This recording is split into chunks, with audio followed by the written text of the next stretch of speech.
Hey guys, my name is Alexis and today I'm going to share a ton of information about Costa Rica that I think will be helpful for anyone planning to travel there for the first time. In case you're wondering why I'm sitting over here and not in the center, it's because I'm going to be popping in videos and pictures to help me better describe Costa Rica. I visited Costa Rica for the first time earlier this year with my husband. We chose Costa Rica as our vacation destination for two reasons. One, we wanted to go somewhere with reliably hot and sunny weather and beautiful beaches. And two, we wanted to be able to travel around freely on our own, not on a resort, and do so relatively safely.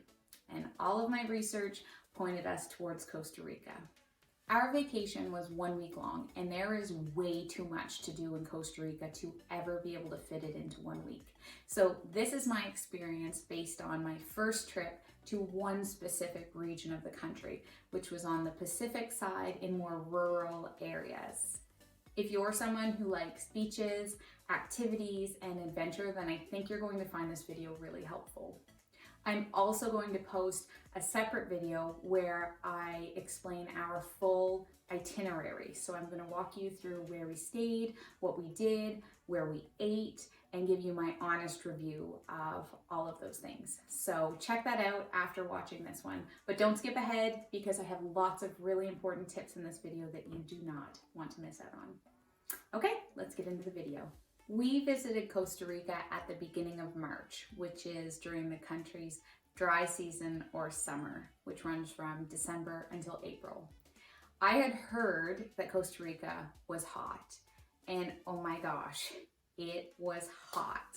Like, I couldn't wear makeup at any point during the day because it literally would have melted off my face. So yes, when people tell you it's hot, believe them. So we started our vacation in a beach town called Tamarindo, and we spent most of the days there on the beach. So we spent the first day outside swimming and surfing and laying out, and the next day we went to a separate beach and we spent time outside as well, but we were under an umbrella on that beach. And thank goodness, because we both, my husband and I, were completely fried like lobsters after the second day, even though we wore a lot of sunscreen and we stayed under the umbrella a lot. So I would recommend, if you do plan to go to Costa Rica and spend a lot of time outside on the beach, then rent an umbrella with chairs every day you go, and you will protect yourself from some really nasty sunburns. We also moved inland to an area that was higher altitude, and it was a rainforest area, so the temperatures there were actually cooler, still hot, but not very, very hot like they were on the coastal areas. So in the rainforest area, it was more overcast and it rained for a period of time both of the days that we were there.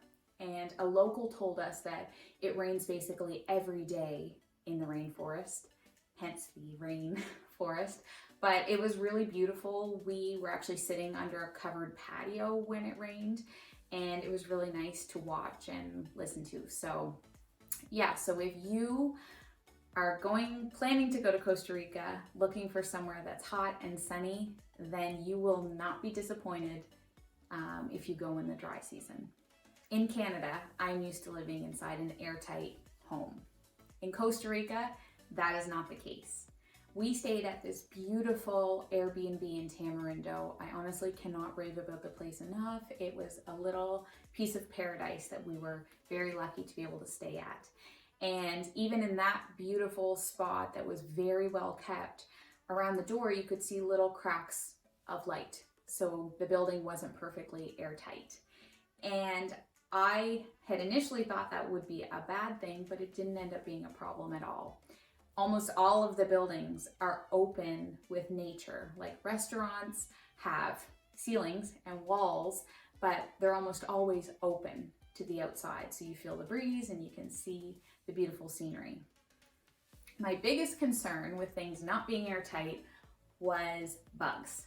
I was very concerned about mosquitoes or creepy crawly things coming in.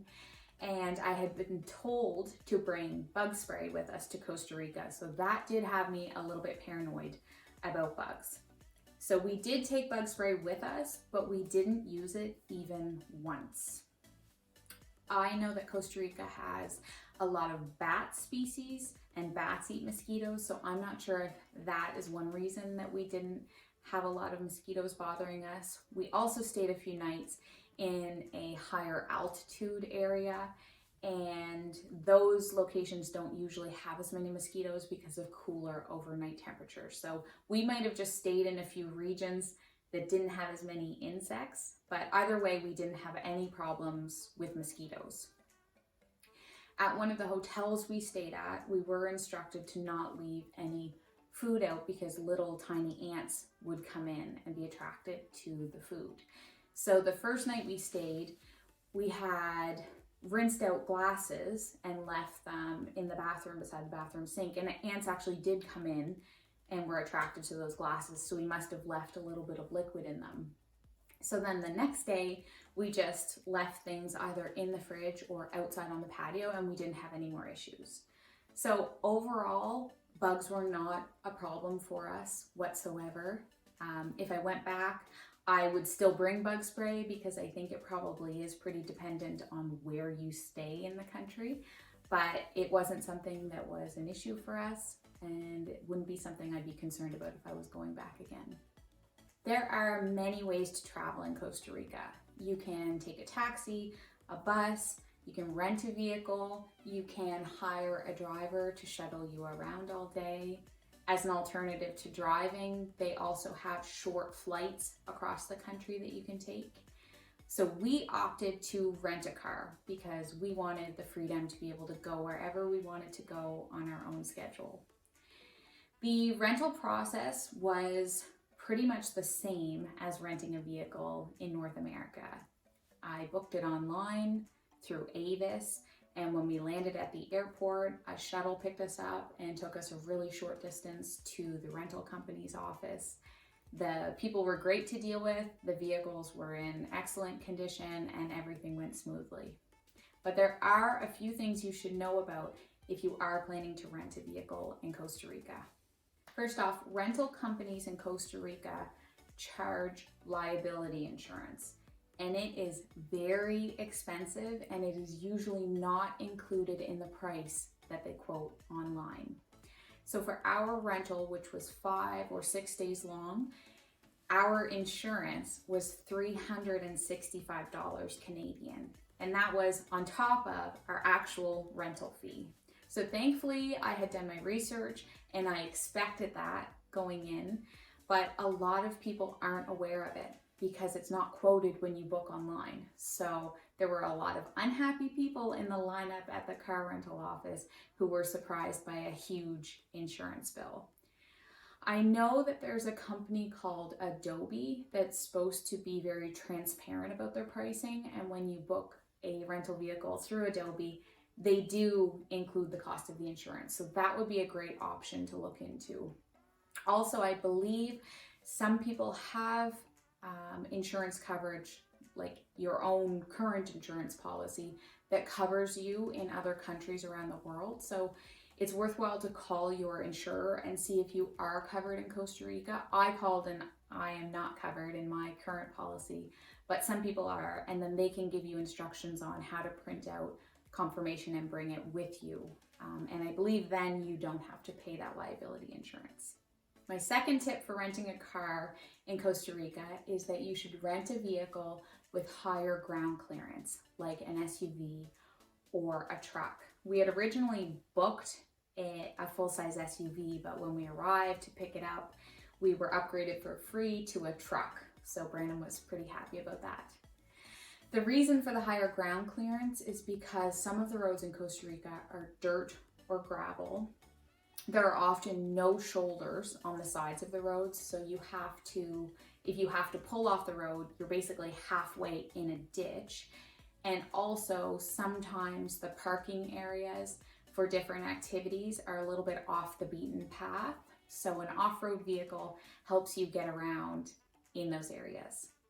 The last thing I want to mention about renting a car in Costa Rica is that driving can sometimes be an adventure. No, Brandon, don't. What are you going to do? Run over the cows? I don't know where to turn.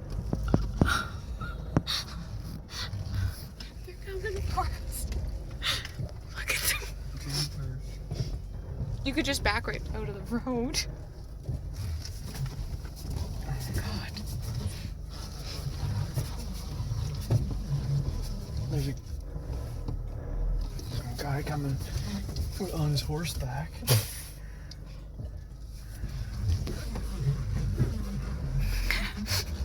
Get out of here. Alex, let's pay attention here.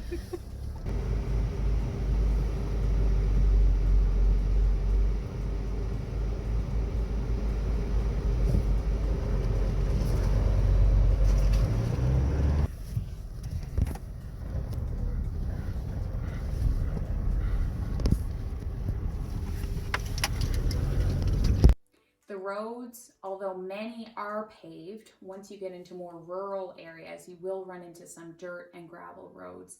And often the roads are much more narrow than what I'm accustomed to in Canada. So a 2-lane road in Costa Rica would be equivalent to about 1.5 lanes in Canada. Plus, there are no shoulders or guardrails. So it's definitely a different driving experience. We loved it. We had a really fun time, especially traveling from Tamarindo into a higher altitude area, Lake Arenal. It was twisty, turny, up and down mountains. We saw tons of farmland. So we had a really great time, and I loved traveling in a rental vehicle. But if you are a nervous driver, I'm mentioning this just so you can better prepare yourself for when you get there. If you start to research Costa Rica, the first thing you will probably read is that Costa Rica is biodiverse, meaning that it is full of different kinds of animals and birds and plants and insects and more. The options are endless with the kinds of wildlife you can see there. We saw wild monkeys one night outside our Airbnb playing in a tree. And I was so excited to see that because I was really hoping to see wild monkeys in their natural habitat, just hanging out in a tree rather than in a zoo. We also saw lots of geckos and beautiful, interesting birds. We saw fish while we were swimming. There were just tons of animals all over. Costa Rica also has a lot of animal sanctuaries where their mission is to rescue distressed animals, rehabilitate them, and release them. So they're all over the country. There weren't any animal sanctuaries close enough to us for us to be able to fit it into our schedule, but if we go back again, I really hope to be able to visit one. Something I really admire about the culture in Costa Rica is their attitude toward respecting and protecting their nature and wildlife. I think that in North America, we could learn a lot from their initiatives towards conservation. And I personally came back with a renewed appreciation for my environment, which I feel like has manifested in my obsession with houseplants, which I can't stop adopting, so please help. I want to give this disclaimer before talking about food, that I am a very picky eater and I'm a pretty plain eater. So rather than talking about the specific food that I ate, I'm going to talk more about restaurants and food in general. So before we went to Costa Rica, I had heard about really affordable family-owned restaurants that were all over the country called sodas. So we saw lots of the sodas as we were driving along. Usually they're on the side of the road, kind of outside the main areas, the main towns. But I was not brave enough, unfortunately, to actually go into any of the sodas. Mostly because I can't speak or read Spanish, and I was concerned about being able to order meals, especially where I am so picky. So we didn't end up visiting the sodas. Instead, we ate at restaurants more in the heart of the towns that we were staying in, and the menus were great. Usually they were really large. We didn't have any problem finding food that we liked. There was a lot of seafood, chicken, barbecued food, rice. There were also often like more pub style options like we'd see here, like hamburgers and fries. So there were tons of different options, and I think it would be easy to find food that you would like in Costa Rica. We did not see many fast food chains outside of the cities. In Tamarindo, we did see a Subway. We didn't eat there, but we did see a Subway. Then in the more rural areas, there were no fast food chains that we saw. And in the city that we flew into, though, called Liberia, that's a larger city in Costa Rica, and it had tons of fast food restaurants. It had McDonald's and KFC and Papa John's and all kinds of names that you'd recognize. So if you're traveling to Costa Rica and you plan to go to more rural areas, then I would not have the expectation that you will find many fast food spots.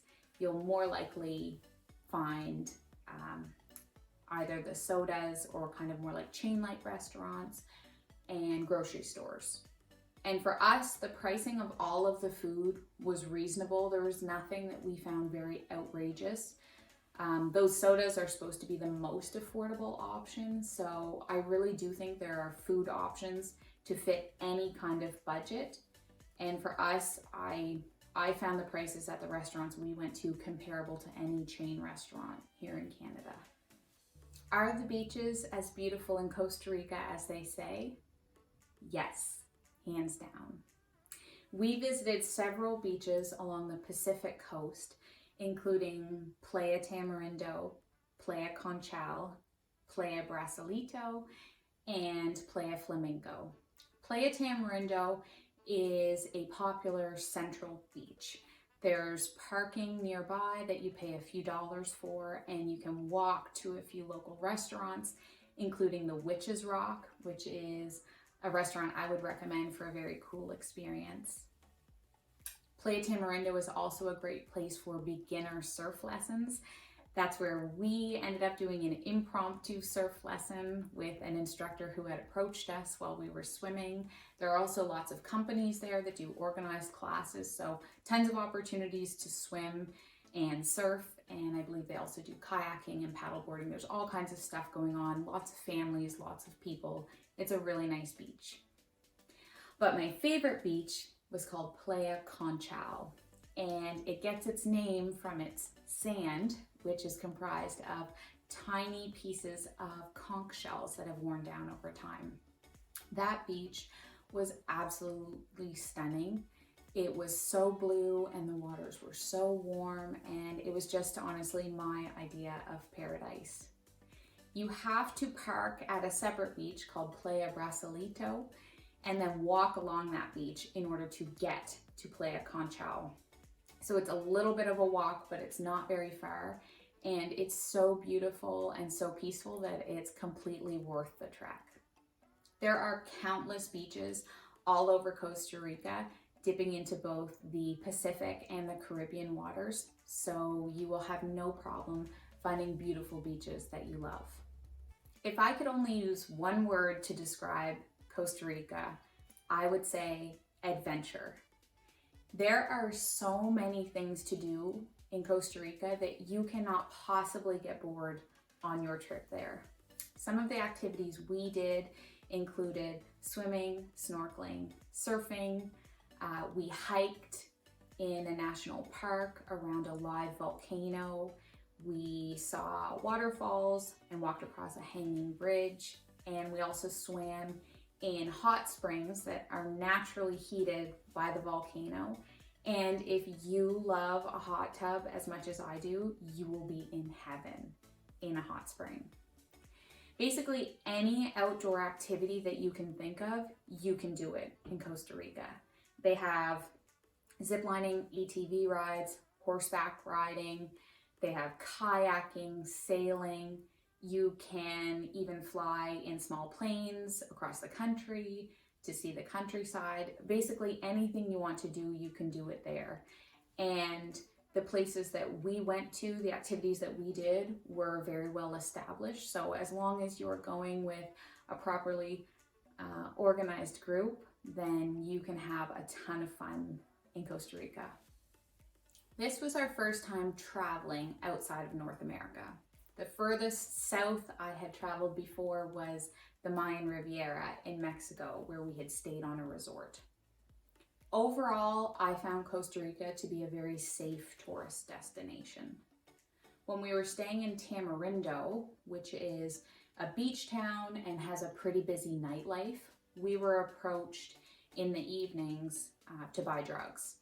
And usually the people would just be sitting on the side, kind of near the sidewalk, and they just ask you as you walk by, and you'd say no thanks and keep going. And it wasn't very threatening, and we didn't have any issues. On the last night, it was a little bit more intimidating because we were walking along the sidewalk and this man yelled at us from across the road. And we kind of just kept walking, and then he hollered again, and he crossed the road to come over and ask us if we wanted to buy drugs. And that felt definitely more intimidating and invasive to me because he really very kind of aggressively approached us, but we just said no thanks and kept going, and there was no altercation. So I don't think though that is an issue that's unique to Costa Rica. When we were in Miami a few years ago at night, someone approached us to sell drugs that night too. So I think it's more just in cities where there's a busy nightlife, you're going to have people selling drugs. Or maybe we just look like people that really like drugs. I'm not sure really, but we happen to get approached when we go out at night. That guy crossing the street though is an example of the more forward sales behavior in Costa Rica as compared to what I'm used to in Canada. When we were on the beach, there were people constantly approaching us trying to sell things.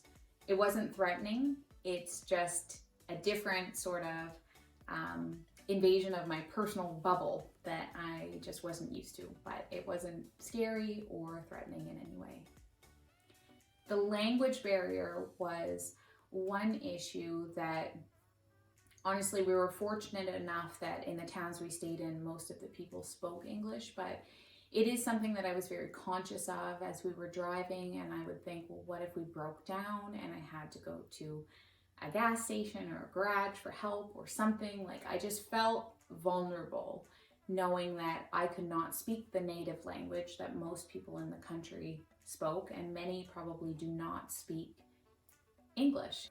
It really made me feel more empathetic for people that immigrate to countries and they don't have a strong vocabulary, because it really is a scary feeling to not be able to speak the native tongue of everyone else. So now I really want to try to learn Spanish, especially where I hope to be able to go back again to Costa Rica and other Spanish-speaking countries.